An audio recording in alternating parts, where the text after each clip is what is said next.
True. Let's go now to our special guest from the Tabb Tigers, head baseball coach for them out of the Bay Rivers District, having another fine season, 20-3 overall. They beat Warren County in the Class 3 state quarterfinals and now get ready to take on the Brookville Bees in next week's semifinals. We say good morning and congrats on a great year to Dale Marn. Coach, thanks for joining us. How's the weekend treating you? Well, kind of damp, but I think we're going to be all right. Yeah, you were expected to play like everybody else this weekend, and then you're in the holding pattern. Tell us how you and your coaches and players have handled this situation where Mother Nature is more unpredictable than the results of these games. Well, obviously, we were all very disappointed. We were just ready to get on the bus to drive on up to Salem for the games, and when we got the call that everything had been canceled. So right now we're just trying to make plans for getting some workouts in here over the next few days before we head on back up there. The forecast isn't real good even for next week, so we're keeping our fingers crossed here that Mother Nature cooperates a little bit. Now, your scheduled game time at the moment for next week is when? What's the day and time at the moment? Well, right now we're scheduled for Thursday at 9 a.m., so we'll be leaving the Tabb area here on Wednesday to get up into the Salem area and hopefully get everybody a good night's rest and be ready to go on Thursday morning. And for all the area baseball fans and Tabb fans that want to see that, the semis are at Kiwanis Field and then the finals at Salem Memorial. Is that correct? That's right, yes. Okay.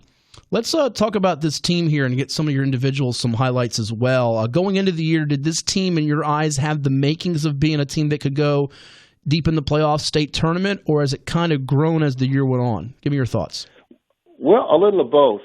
We've had several of these guys here for 4 years, 4-year starters, and we've been very close over the last couple of years, really just coming up a game short a couple of times from going to the state. So we thought we knew we had a good nucleus, but we had a couple of players come really step up for us, and with the rain wreaking havoc with us early in the year, we really didn't know because we didn't play a whole lot of games over the first month. We had a lot of rainouts, and then all of a sudden we were getting 3 and 4 game weeks, and that's where we really started to see the depth and the quality of the depth that we had on this team, and we started feeling real good about making a deep run here. Our goal always was to make it to the state finals, and we're there now, and now it's just a matter of finishing the job. Chatting with Dale Martin, the head baseball coach of the Tabb Tigers, here with us on High School Sports Talk, presented by VirginiaPreps.com on ESPN Radio 94.1. A scheduled state semifinal matchup in Class 3 coming up on Thursday at 9 a.m.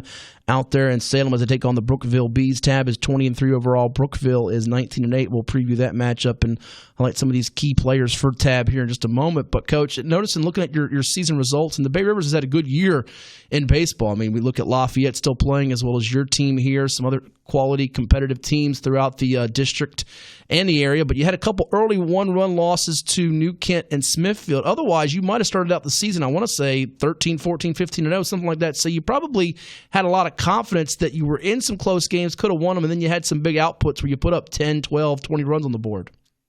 Our offense really came alive after we started playing some games. As I said, early on, it was a game a week, and that was about it because of the weather. But when we started playing these 3 and 4 game weeks, the offense really clicked in, and we had solid pitching the whole way through. It was just a matter of getting the offense going, and again, over the past 6 weeks or so, we've been scoring a lot of runs.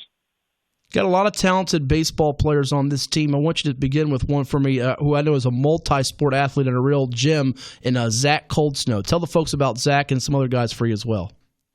Well, Zach, again, he's been a 4-year starter for us. He's our center fielder. And as you mentioned, he's a multi-sport guy. He's an all-state football player. He's won, I think, 3 state championships now in the shot put. And this past year set a school record for the discus also. So he's a big, strong kid. He was all-region last year. He's voted all-region again this year. And he's going to be going to Old Dominion this fall to play baseball. He is a real class act, a great kid. And would be he'd be a credit to any school's team. He can play. He can play. He can run, throw, and hit it. Well, you got some other talented players I want you to hit on here in a second, but would he, and I know coaches hate this, is this the best guy you ever coached, but he's got to be right up there, I think, with some of the best you've ever coached. And what's it say in this day and age where sports are so select year-round, where you have, you're going to do year-round for football or basketball, baseball? You mentioned what he's done in the discus. I mean, how much of a credit is that to him to have that work ethic and do all those different sports so well? Well, you're exactly right. I mean, I give him some time off from our practices so that he can go and throw shot put, and do the discus throw too. And of course, when a lot of our players in the fall are, going to play in different games and tournaments and so forth for their travel teams, Zach's playing football, so he's really had to divvy up his time between three sports, and the fact that he's so good in all of them just shows you what kind of an athlete that he is. Who else has contributed for you besides Zach, be it either hitting the baseball or on the pitching mound? Well, Brandon Morello is our starting shortstop, and he's been our leading hitter this year. He's hitting over 430 as we speak. He's going to be going on to Mary Washington. He's one of our pitchers, and again, our starting shortstop. Again, he's another player that's been with me for 4 years, and he's our spark plug. He's an old school kind of a player. He's hard nosed, gritty, and will give you 100% effort every time he goes out on the field. Another player who's been, talking about a surprise. Another leading hitter on our team is a freshman, Caden Hilberger, who's also hitting about 430. And we knew that he would be good. I had no idea that he would have this kind of a year for us. So for a freshman, hit 430 in the Bay Rivers District, when you're facing a lot of D1 arms, almost every game you're seeing a D1 arm, to hit 430 as a freshman, he's got a very, very bright future. Yeah, sounds like it. How much, too, has the help been with some of those veterans, like you mentioned, Brandon and Zach and others? Has that helped his maturation process in your eyes? Well, he's a quiet kid, and he's the kind of guy that needs to have some older veteran leadership, as you mentioned, to kind of help him through the over the bumps and tough spots that inevitably you get in baseball. And they've kind of nurtured him a little bit and helped him get through this thing without getting a swelled head, number one, and then number two, on the other side, when you have an 0 for 4. Don't take it with you. Just remember that tomorrow's another day. You mentioned Caden and Brandon Morello and Zach Coltsnow. Anybody that you would like to mention? It could be more than one guy even that would be in that unsung hero category, someone that's really improved as the years gone on or been a key ingredient to your success that don't get necessarily the attention that others do. Well, Trey Stover is another 4-year guy that we've had, again, since he was a freshman. He's probably our number one pitcher. Made all region as a pitcher and a second team all region third baseman, hitting about 370 right now.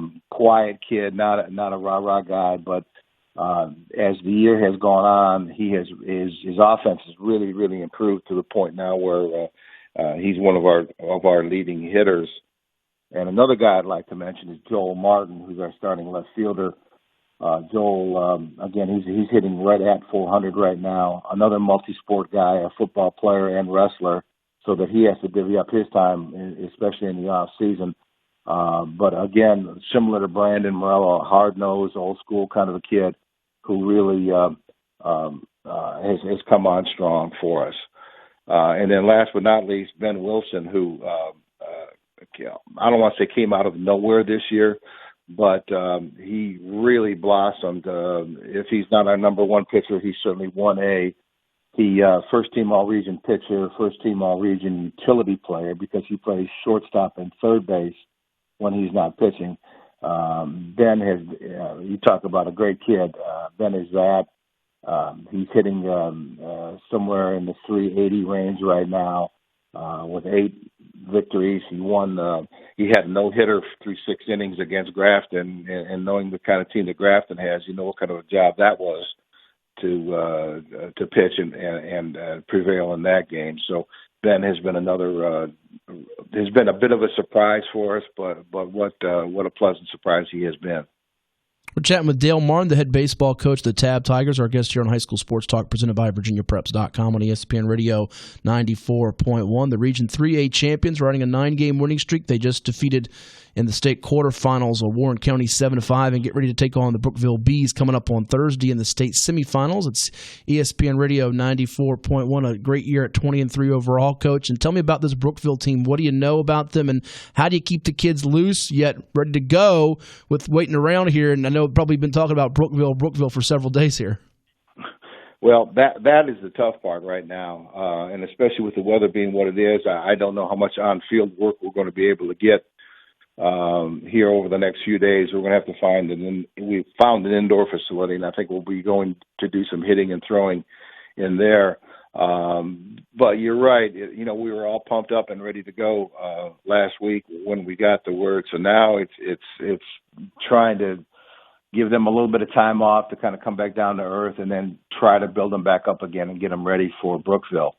Brookville, I know, has got a couple of really good pitchers. Brendan Abbott and Judd Howard. We'll probably see the Abbott boy. He's looks like a power arm, a lot of strikeouts, and we'll have a tough time with them. They play in a tough district up there too. They play they play up a lot. They play a lot of fours, just like we do, and so that they'll be ready for us, I'm sure. And we just have to try to make sure that we can get these boys up at 6 a.m. or whatever it is to get to the field for that 9 o'clock game on Thursday and get them ready to play and play for a state championship. Sure, totally understand. Last one for you, Coach. We thank you for the time, and we wish you all the best, and I hope to get you on after a state championship for you. We'll keep our fingers crossed. But I know your players, you stay laser focused on your current opponent. Do you have someone or people on your staff that take a look at the other game? Because you would play, if you win, the winner of Fluvanna, who's had a great year, as well as Brentsville District, the winner of that game, and that would be next Friday. Is that correct? That's correct, yes. Okay. Do you have them kind of keep tabs on that and do some scout work on them, or how do you handle that? Well, we do the best we can with them using some of the game changer applications that we have available to us now to at least look at them statistically. I know Fluvanna has a couple of pitchers, one of which I know is going to UVA, so we know that he can throw it. Brentsville, same thing. They've got, I think, a pitcher going to George Mason. So they've got some arms that are going to be able to shut people down. Brentsville last year played York High School and beat them 4-1 up here. So I've been kind of picking the York coaches' brains a little bit to find out some information on them on the Brentsville team. And so we have a little bit of info there. Fluvanna, we just know they have been just rolling over everybody, and I think they've been rated number 1 in the state in our region all year long. So whichever of those two teams we play, we know it's going to be tough. Well, Coach, we wish you all the best to get to Brookville next week, weather permitting. Hopefully you get it in and you get a W. Thank you so much. Enjoy the weekend, and we'll talk soon, all right? Good talking to you. Thank you. You bet. Dale Marn, the head baseball coach of the Tabb Tigers, with us here on High School Sports Talk, presented by VirginiaPreps.com on ESPN Radio 94.1. A fine year for them as they get ready for that state semifinal game. And the waiting pattern, hopefully it'll take place next Thursday when they take on the Brookville Bees, scheduled for 9 a.m. We also got Hickory head baseball coach Hank Kraft coming your way. You don't want to go anywhere. It's High School Sports Talk, presented by VirginiaPreps.com. Find us on Twitter at HS Sports Talk 941 and give us a call at 757-687-9494 on ESPN Radio 94.1.